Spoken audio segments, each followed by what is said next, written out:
안녕하세요. 미국에서 살고 있는 30대의 여성입니다. 제가 이렇게 사연을 쓰게 된 건 바로 서방님과 동서 때문이에요. 이들하고는 원래부터 사이가 좋지는 않았지만 그래도 물리적 거리가 있다 보니 서로 큰 소리 날 일은 없었거든요. 그런데 결국 이렇게 한바탕하게 되었네요. 남편과는 유럽 여행을 하다가 만났습니다. 당시 저는 민박집에 머물렀는데 마침 민박집 주인이 꽤 젊은 나이의 한인 부부였지요. 그래서인지 밤마다 투숙객들과 어울려 술도 한잔하고 야식도 만들어 먹고 그러길 좋아하더라고요.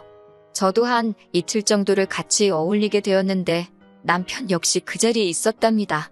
거기서 눈이 맞은 저희는 한국에 와서도 계속 연락을 주고받았고 이후로 진지한 사이로 발전했어요.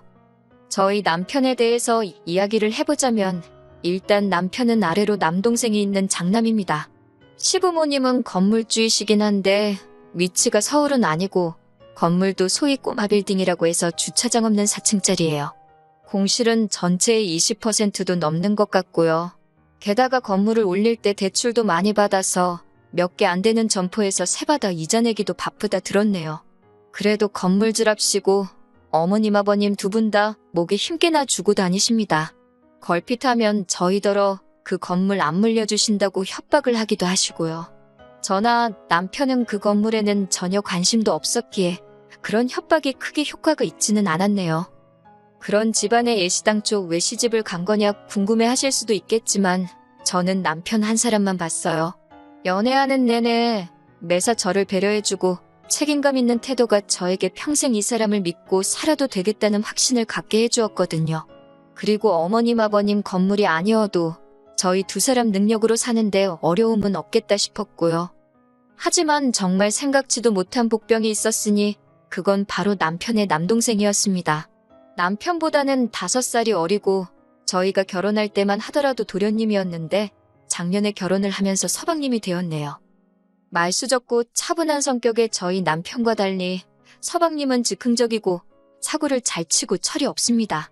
우여곡절 끝에 전문대까지는 졸업했는데 이후로는 제대로 된 사회생활을 못한 걸로 알아요.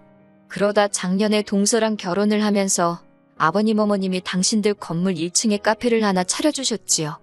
그나마도 남편 말로는 그 작은 카페에서 아르바이트생을 셋이나 두고 쓴답니다. 서방님이나 동서가 뭘 하는지 모르겠다면 남편이 무척 한심해했는데 저는 우리한테 피해를 주는 것도 아닌데 내버려두라 했네요. 까놓고 우리가 차려준 것도 아닌데 이래라 저래라 해봤자 들어먹지도 않을 테고 서로 기분만 상하게 뻔했으니까요. 서방님은 툭하면 자기 입으로 자기가 명색이 건물주 아들인데 이 정도는 하고 살아야 하지 않겠냐며 이것저것 쓰잘데기 없는 걸 어지간히 사나르기 바빴습니다. 정작 집은 월세였고 아르바이트생들 월급을 제때 못 주는 일도 허다했지만 차는 외제차를 끌고 다녔지요. 동서도 뭐 남의 집 딸을 가지고 제가 이러쿵저러쿵 떠들면 안 되지만 서방님이나 동서나 생각하는 게 비슷하니까 같이 산다 싶어요. 전에 듣기로는 서방님과 결혼하기 전 동서는 피부관리실에서 일을 했던 모양이에요. 그런데 여기에도 어이없는 사연이 있어요. 처음에 저희 시부모님께 인사드리러 왔을 때 자기가 피부과에서 일을 한다고 했다대요. 그러니까 시부모님은 간호사인가 보다 생각을 하셨고 당신들의 백수 아들이 동서에 비해 한참 부족한 것 같아서 부랴부랴 카페를 차려준 거예요. 그런데 알고 보니 피부과도 아니지, 간호사도 아니지, 실망이 이만저만이 아니셨던 모양입니다. 그런데 정작 서방님은 다 알고 있었던 거라며 오해한 시부모님이 이상하단 식으로 몰아갔나 봐요. 결국 시부모님도 그런 서방님의 등살에 못 이겨 누굴 탓하겠냐며 그냥 살라 허락하셨지요. 그런데 시부모님이 별말 안 하고 넘어가서 그런 건지 동서의 시건방이 나날이 심해져 갔습니다. 뿐만 아니라 언젠가부터 제가 만만하게 보였는지 걸핏하면 제가 자기를 무시한다는 소리를 제 험담처럼 하고 다녔더라고요. 저랑 동서랑 시부모님 생신이나 명절 아니면 볼 일도 없었는데 무슨 수로 제가 자기를 어느 틈에 무시를 했겠어요?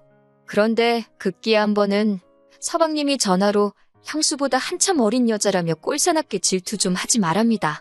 어처구니 없는 소리에 순간 기가 막혀서 말이 다 안 나오대요. 그런데 그때 남편이 지금 뭐라고 짓거린 거냐며 제 전화기를 낚아채 갔습니다. 알고 보니 서방님 목소리가 너무 커서 스피커폰이 아니었는데도 전화기 너머로 흘러나왔나 봐요. 남편이 옷도 제대로 안 챙겨 입고 그 길로 차에 올라탔어요. 저도 얼떨결에 따라 붙었는데 서방님 집으로 향하더라고요. 그리고선 서방님이 사과하러 왔냐며 빈정거리며 현관을 여니 무섭게 쫓아들어가 서방님을 두들겨 패기 시작했습니다.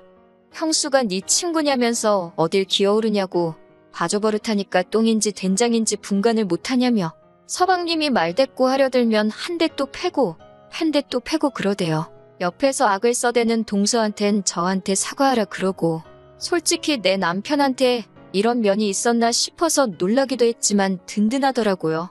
서방님이 고소한다길래 그러라 했어요. 하지만 나중에 알게 됐는데 이 상황을 알게 되신 어머님 아버님이 서방님하고 동서더러 저희 부부를 고소하면 카페는 뺏는다고 그러셨다대요. 그래서인지 더는 이러쿵저러쿵 그날 일에 대해서 말이 없었습니다. 한편 그때 당시 저와 남편은 해외로 이직하기 위해 고군분투 중이었어요. 그러다 운 좋게 남편이 먼저 기회를 잡게 되었고요. 미국에 있는 IT 회사였는데 연봉도 한국에서 받는 것보다 월등히 높았고 영주권도 해준다 하니 거절할 이유가 없었지요. 그렇게 저희는 지금 살고 있는 이곳에 오게 되었네요. 미국에 온 이후로는 서방님네와는 아예 연락을 주고받지도 않았으니 부딪힐 일 자체가 거의 없었습니다.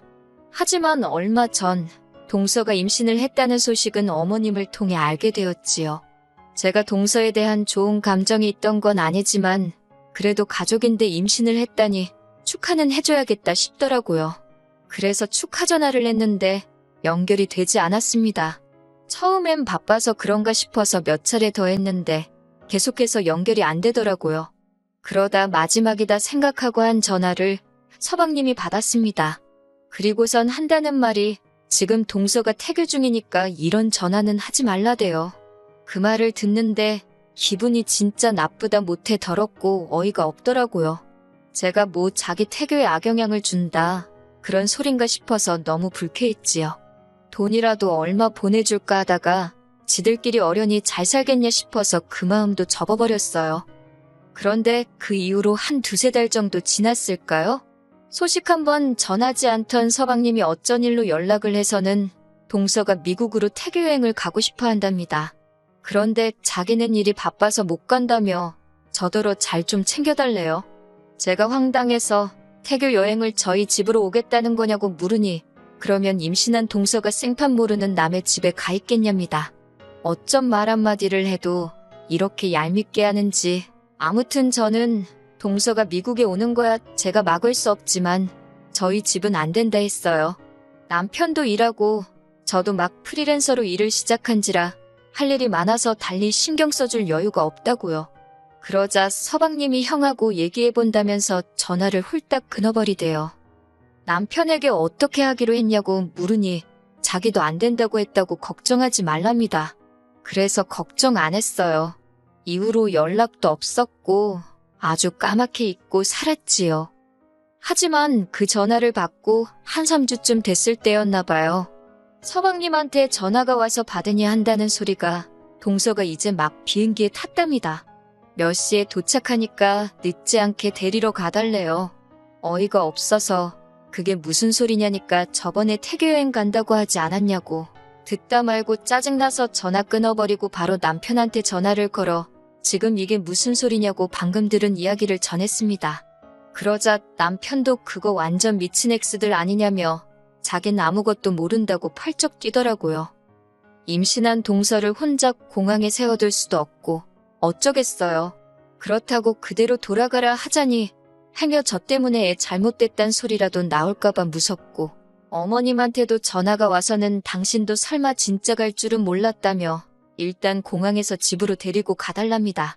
저는 어머님더러 전 진짜 일이 너무 많아서 아무것도 못해준다고 하소연을 했어요.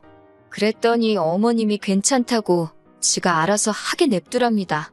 그러면서 당신도 한숨을 푹푹 쉬면서 어디서 그런 게 며느리로 들어왔는지 모르겠다 하시는데 같은 며느리로서 다른 며느리 험담을 듣고 있는 건 좀 그렇더라고요.